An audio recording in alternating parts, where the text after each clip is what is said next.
بسم اللہ الرحمن الرحیم۔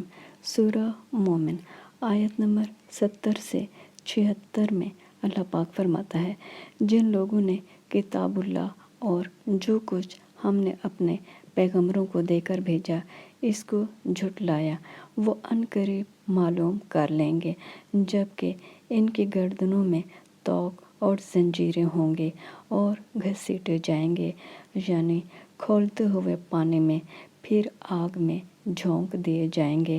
پھر ان سے کہا جائے گا کہ وہ کہاں ہیں جن کو تم اللہ کے شریک بناتے تھے، یعنی غیر اللہ۔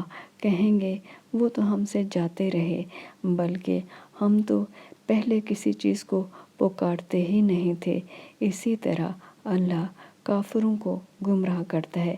یہ اس کا بدلہ ہے کہ تم زمین میں حق کے بغیر، یعنی اللہ کے خلاف کام کر کے خوش ہوا کرتے تھے، اور اس کی سزا ہے کہ اترایا کرتے تھے۔